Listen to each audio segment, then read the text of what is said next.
Hey friends, welcome back to Simply Living It. My name is Jamie. If you are new here, if this is your first time stopping by my channel, I want to thank you for clicking on this video. I am a stay-at-home homeschooling mom to 3 boys, ages 12, 10, and 7. And today's video is just a little chatty video. I just want to do a mid-year homeschool check-in. This is definitely more like a third quarter check-in. I just want to touch base on all things homeschool related in this video. You all know that I talk so much about Gather Round homeschool curriculum here on my channel, but I want to talk about math. I want to talk about history. I want to talk about a few other topics as well, not just the Gather Round homeschool curriculum, but that is the first thing that I want to cross off my list. In this video, I did want to share just a few other things with you guys as well. Just share my heart, where I'm at, maybe some of the things that we're struggling with, some things that I'm trying to figure out for next year when it comes to homeschool curriculum. There are just some questions in my mind of things that I'm trying to sort out. So I just thought I would make a video about it and be open and honest and real with you guys. So that's what today's video is. It's just a homeschool check-in, just a homeschool mom chat where I share with you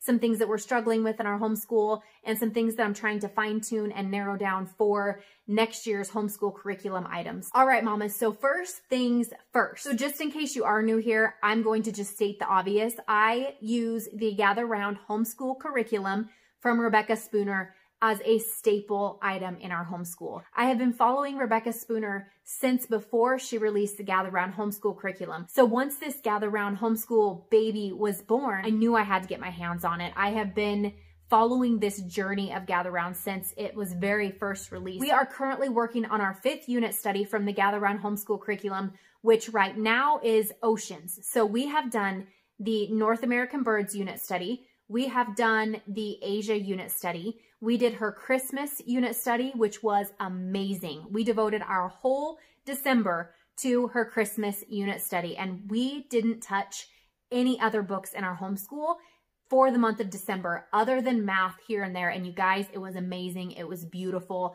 I just have to say that. So we did the Christmas unit study and we just finished up with space. We are now about 5 lessons in to the oceans unit study. So this is our 5th. I completely intend and plan to continue using the Gather Round homeschool curriculum. I want to honestly try and implement some of these through summer. So I'm not sure how that's going to work. I don't know how it's all going to lay out yet, guys. I don't typically do school through summer, but this year I might. I don't know. I don't know how that's all going to go. Anyhow, that's a note on Gather Round. We are on our 5th unit study right now. I love it. I fully intend to continue that out. Now, we also use language lessons for living education. I have each of my boys doing a language lessons for a living education from Master Books. We had purchased Master Books prior to the Gather Round homeschool curriculum. So I did not want to give that up, guys. And honestly, I love doing it. It's not something that we do every single day that we school. We don't always do language lessons for living education. Sometimes it just depends on the day. It depends on the schedule. Sometimes my oldest is taking a little bit longer on his Gather Round. So sometimes it works perfectly for my 2 younger boys to do a lesson from their Master Books language lessons for a living education. That's such a mouthful.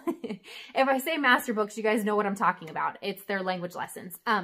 So sometimes it works perfectly to pair them, because I'm telling you, if 2 of them finish their lessons first, if I lose 2 of them, I'm going to lose the 3rd. I like to have them all working on something at the same time. So it might take my oldest a little bit longer to do his stuff. So I'll give them a page to do in language lessons, or I'll have them sit and read a book or 2 pertaining to a specific unit study that we're using. I'll have them read a chapter in Life of Fred. It really just depends on the day and what it looks like. Some days we breeze through everything. Sometimes they need a little extra wiggle room. So it just totally depends on the days, but we do still use Master Books, language lessons for living education. Next year, I will have a 7th grader, a 5th grader, and a 3rd grader.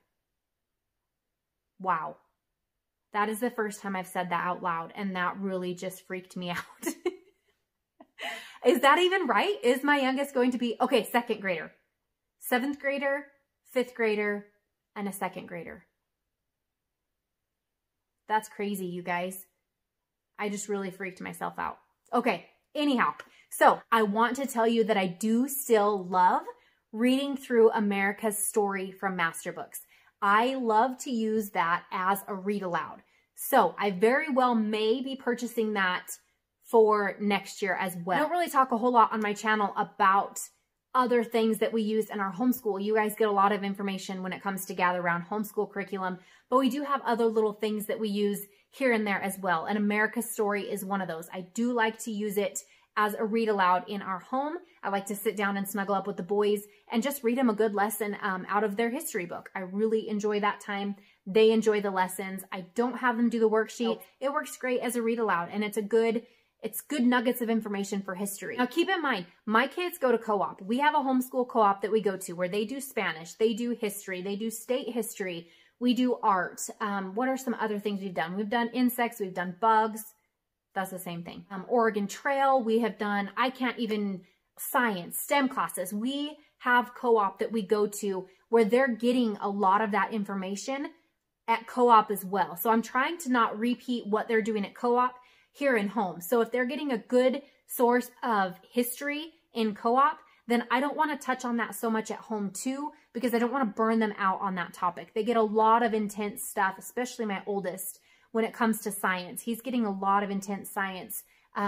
They are using the Apologia science, and it is intense. So if they are doing that in co-op, that's something I want to do more loosely here at home, because I don't want to double up on too many things and just burn them out on it. I feel like that, I feel I need to embrace that freedom and the beauty of homeschooling where they're already getting it at co-op. So I'm not going to bring it home and do it all over again. I'm going to choose kind of what I want. And that's why I love Gather Round so much, because I can be so much more free and we can dive into different areas and not have to focus on the hardcore science or the state history or things like that. They're already getting it. So in our home, we can work on some of the fun things and the other educational things that I want to work on. So just wanted to mention that little note there too, where we do go to co-op. They are getting some core subjects, if you will, through their co-op classes. So some of those I'm not having to touch on here at home. So here on my channel, I want to be transparent and open and honest. And right now,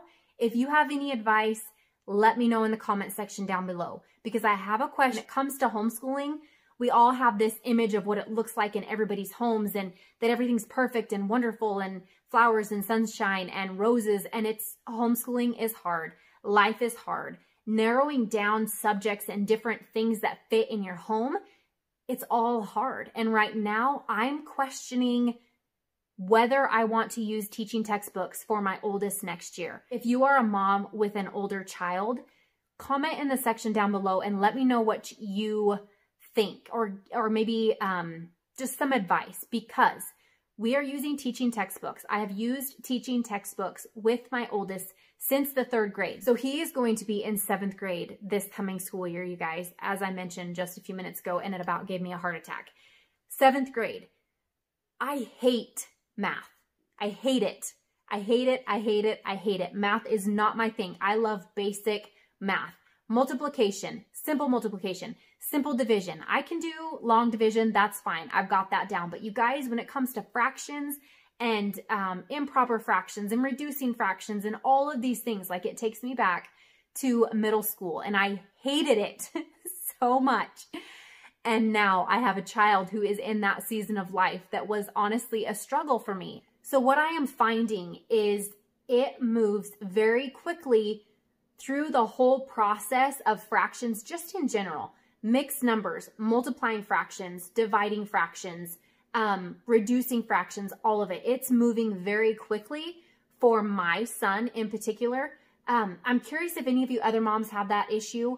I know it was an issue with multiplication, and I remember pausing teaching textbooks, just putting all the lessons on hold, and we were watching Times Tales, which I loved. We would watch the video until my son got the multiplication facts down, which actually was a super helpful thing. So if you have a child struggling with multiplication, I strongly recommend Times Tales. For us, it was something that was awesome and helped when teaching textbooks was at that multiplication stage and it was moving so quickly. So now I'm wondering if I am going to have to do that with fractions as well. He's very smart with math. Like, I have not had any issues teaching him any of this stuff. The multiplication facts, it moved quickly through, and now I'm seeing that again with fractions. So if you are a mom with a child who is older, who has experience with teaching textbooks in the upper grade levels, Let me know if that's something you experienced, and if so, what you did to help in that transitional time. Because with my younger boys, it's not an issue yet. We don't have any issues. But now that we're going to be going into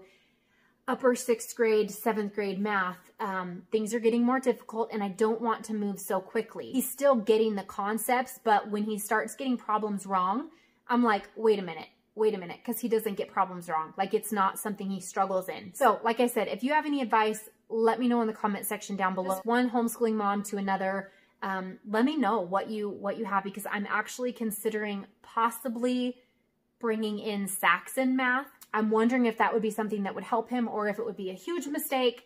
I don't know. This is my brain thinking out loud and just reaching out to you all, and also letting you know that, hey, I'm here with you. Like, mid-year check-in for our homeschool, and I'm totally in this boat with you moms, still thinking I had math figured out with teaching textbooks. And now I'm thinking, should I switch? I really, truly don't know. I don't know what we're going to do for him next year. So for my upcoming 5th grader, he's doing great. We have no issues whatsoever. He actually won't be in 5th grade until next school year, but he's already doing teaching textbooks 5. So we're good there. We don't have any issues there. My youngest, Brantley, we will just do the Abeka worksheets with him again this next year. That's what he does now. I like to do Abeka until 3rd grade, and then I switch to teaching textbooks. But we'll kind of see how that all plays out. But that's where we're at in math. That's kind of where I'm at right now. That is our mid-year check-in, if you will. This year for us, for me, for homeschooling has been unlike any year I've had in my homeschool so far. And this is even being quarantined. This is even during all this chaos of the last almost 2 months. Like, I'm just honestly feeling really good about where we were at in our homeschool right now. I'm feeling good about what we have accomplished in this year. I feel it's such a different feel, because normally this time of year, I'm gauging how our homeschool year went by where we're at in our workbooks, because I've always been a workbook mom. So if it's Abeka, we have workbooks that need finished. Like, we got to finish these pages before the end of the year. This year has been totally different. Now, obviously, nothing is ever perfect, but this year has honestly been one of our best homeschool years yet. And that's a big thing to say, but I can say that and mean every word. We have had a homeschool year unlike any. Started off really rough, really rough. I was in a really deep, dark hole, it felt. And just coming out of that feels so good. It feels like I can do this. If I can figure out math for my oldest, we got this, right? Sorry guys, I hope that's not super annoying for you, that line right there. As I am filming this, the sun is setting in the window over here, so it's giving me a nice shadow through the blinds. So anyway, I hope that's not super annoying to you guys. So I did just want to do this brief mid-year homeschool check-in with you guys. It's something I haven't done on my channel before. Just kind of check in with you and let you know where we're at, how things are looking for our year. I don't have an end date planned or a year-end date planned, you guys. I don't know when we're going to finish. I don't know what that will look like. Everything is looking good. I'm feeling good about how our year went. I'm in a good headspace mentally. I'm feeling good. I'm feeling like there was a lot accomplished in this homeschool year, and it went really, really good. This is the first year in almost 7 full years of homeschooling that I can truly say this year went smooth. We didn't really have any hiccups. It started off difficult, but it is ending beautifully. That's our mid-year homeschool check-in for you guys. If you have any questions, let me know in the comment section down below. I will see you all in our next video, and I hope you have a wonderful day. Bye.